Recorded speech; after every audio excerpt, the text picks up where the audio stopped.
En 1956, lors d'un congrès de la FIFA, la création d'un tournoi continental africain est évoquée alors que dans le monde, seule l'Amérique du Sud avec la Copa América et l'Asie avec la Coupe d'Afrique d'Asie des Nations avaient déjà franchi le pas. C'est suite à cette proposition que la première édition de la Coupe d'Afrique des Nations CAN s'est tenue en 1957 au Soudan.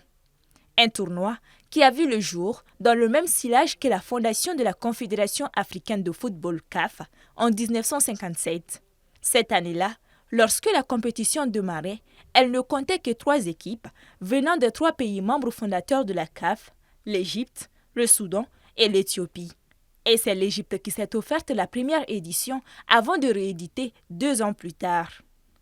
Au fil du temps, le plateau de la compétition s'élargit. En 1963, 6 équipes disputent la CAN.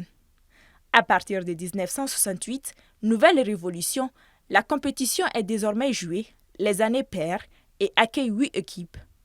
Cette formule tiendra jusqu'à l'édition de 1992 où 4 équipes viendront s'ajouter sur la liste portant le nombre à 12 sélections. À cette occasion, ce sont les éléphants de Côte d'Ivoire qui remportent le trophée à l'issue d'une séance de tirs au but face au Ghana. L'Afrique du Sud, débarrassée de ses soucis d'apartheid, organisera et gagnera la première CAN à 16 équipes en 1996. Un plateau qui évoluera avec le format actuel à 24 équipes lors de l'édition 2019.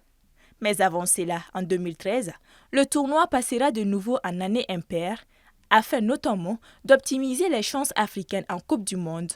C'est à cette année-là que la CAN fut maintenue uniquement aux années impaires et les éditions suivantes se sont tenues en 2015 et 2017 et ainsi de suite. La prochaine, celle de 2023 qui se dispute néanmoins en 2024, démarrera dans moins de 5 jours en Côte d'Ivoire. Depuis l'ouverture de la compétition, c'est l'Égypte qui se classe au devant avec 7 titres, suivi du Cameroun avec 5 titres, le Ghana 4, le Nigeria avec 3, la Côte d'Ivoire et l'Algérie avec 2 succès chacun.